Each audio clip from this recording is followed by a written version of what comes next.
Hello viewers and good afternoon. My name is Ben Rangai and our sign language interpreter for the day is Wanjangade. On to our first news, the implementation of a control section of the Computer Abuse and Cybercrime Act 2025 remains on hold after the Kerugoya High Court extended orders barring its enforcement. The move keeps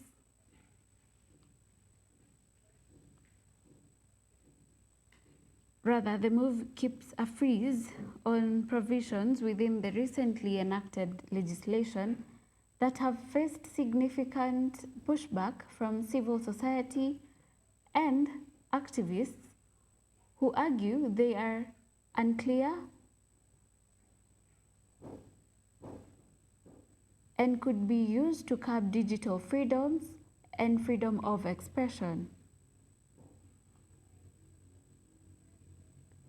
While multiple high courts have issued similar conservatory orders, the central clauses that have been challenged, including those related to publication of false, misleading, or fictitious data, and content blocking without judicial oversight, remain suspended pending full hearing and determination of constitutional petitions filed against the Act.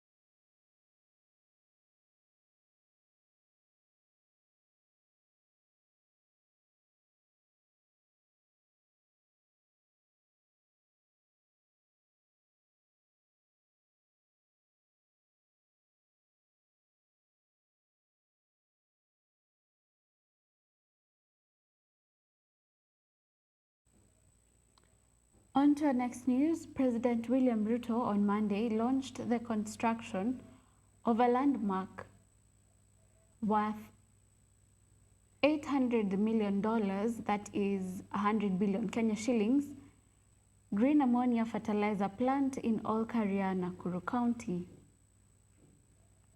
Touting the project as a decisive step towards a national food security and clean industrialization. The facility, a joint venture between the Kenya Electricity Generating Company, KenGen, and China's Kaishan Group, is hailed as the first of its kind in Africa, utilizing geothermal steam to power the production of fertilizer. President Ruto presided over the groundbreaking ceremony in Naivasha,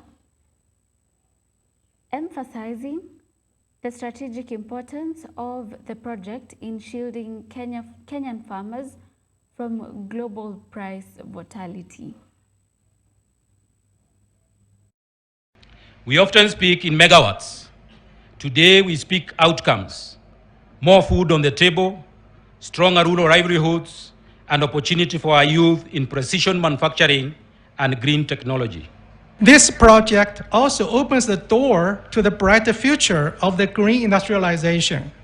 We hope we work together with the Kenya energy sector to realize our shared vision and a blueprint for the future. Not only will farmers have a reliable supply of fertilizer that is not predicated on events elsewhere in the world, whether we have war in Europe or elsewhere, we will not have trouble with logistics, but much more importantly, it's going to save us on our foreign exchange. for the first time in the African soil, fertilizer will be produced from ammonia that is coming from green energy. This is the first ever plant in this continent that this is going to happen.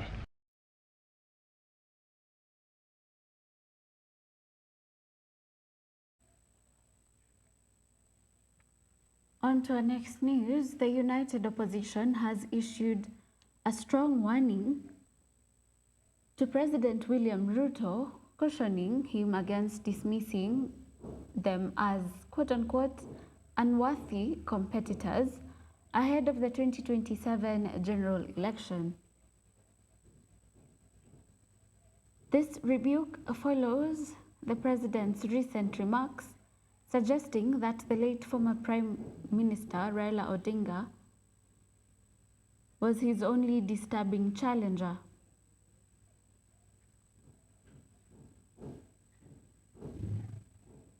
Opposition leaders have declared that President Ruto should prepare for a major political showdown in the upcoming November 27th by-elections.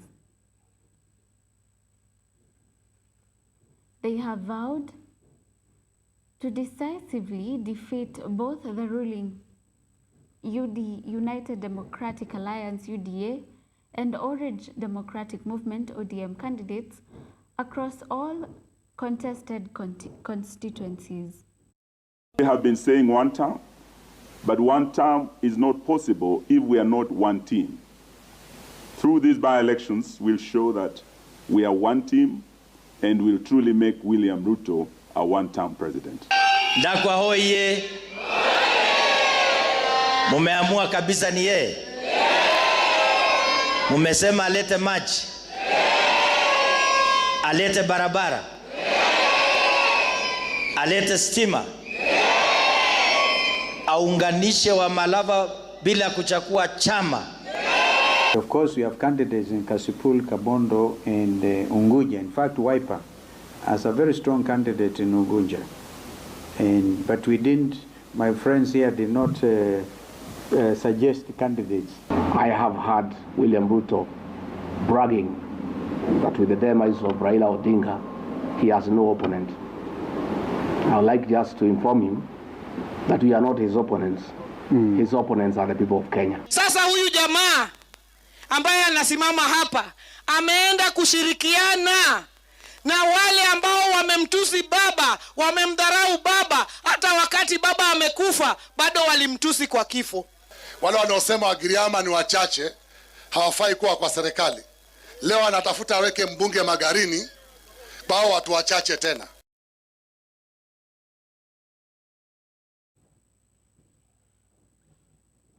On to our next news. People's Liberation Party PLP leader Martha Karua and former Kitui Governor Charity Ngilu on Monday visited Kango Ka Jaramogi to pay tribute to the late former Prime Minister Raila Odinga, joining a host of dignitaries in laying a wreath at the gravesite. Accompanied by Odinga's widow, Mama Aida Odinga, the two political figures lauded the former Prime Minister as a fierce warrior of social justice who championed the equality of all citizens. Speaking at the gravesite, Martha Karua urged unity among all Kenyans. She called upon leaders from across the political spectrum to honor Odinga's legacy by committing to the full realization of democratic ideas in the country. Charity Ngilu echoed these sentiments, describing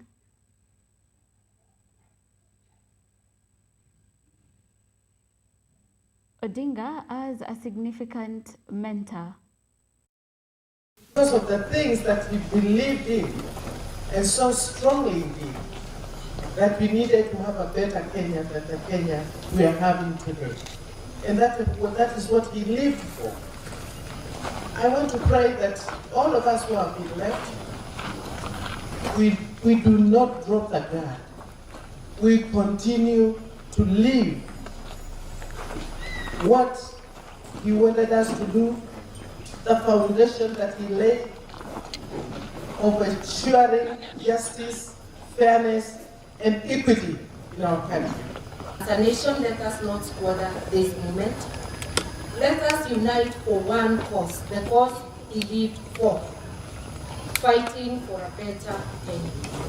Those of us who are leaders, let us unite, unity of purpose, to look for a better Kenya.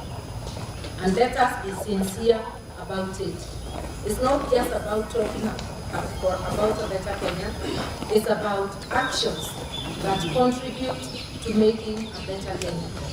I want to promise, as a comrade in the struggle, we will not let you down. Aluta continue. We must complete the journey, and we must keep seeking for a better Kenya. They say the king is gone, but we say long live the king, because his ideas and what he believed in is with us.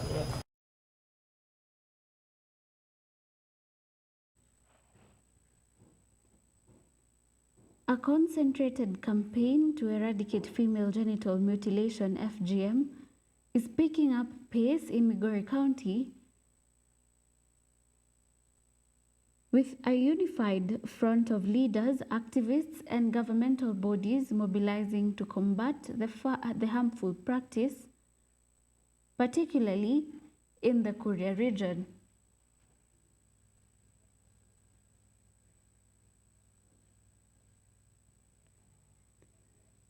The multi-pronged approach involves intensive community education to highlight the serious health and future prospects, dangers that FGM poses to young girls. Professor Rose Ogwang, the Migori Chief Officer of Gender and Culture, affirmed the widespread commitment to ending the deeply rooted practice. She noted that numerous organizations spanning local, national, and international spheres are dedicated to addressing FGM by supporting Kuria girls in pursuing their education. Despite the momentum, the upcoming long October-December holiday is posing a significant challenge to both Migori County authorities and security agencies.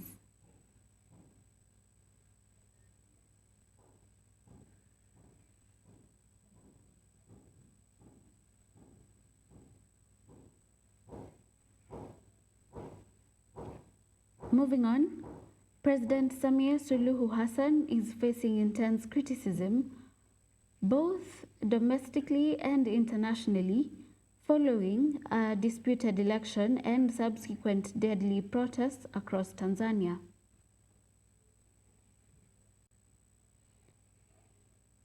The unrest erupted after the incumbent was declared the winner with a near landslide victory, a poll marred by the exclusion of key opposition figures. Security forces have been deployed and military enforced a curfew in major cities like Dar es Salaam to quell the demonstrations.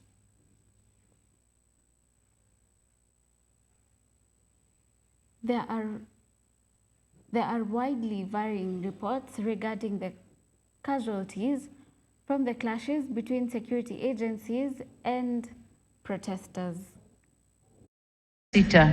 Ambao kwa hakika napenda kuwashukuru sana wenzangu 16 ambao kwa hakika wameonyesha ukomavu wa kidemokrasia kwa kuendesha kampeni ambazo tulishindana kwa hoja na sote tulionyesha kuwa siasa sio vita. The political bloodshed being perpetuated and hidden behind internet blackouts is a crime against humanity, and it breaches local, continental, and international law. Tumesikia pia waliodhani hayakwenda sawa na mengine hata sisi wenyewe tumeyaona. Maagizo ya kutuelekeza nini cha kufanya tumeyakataa. That's all for the news. We will be back shortly with the sports.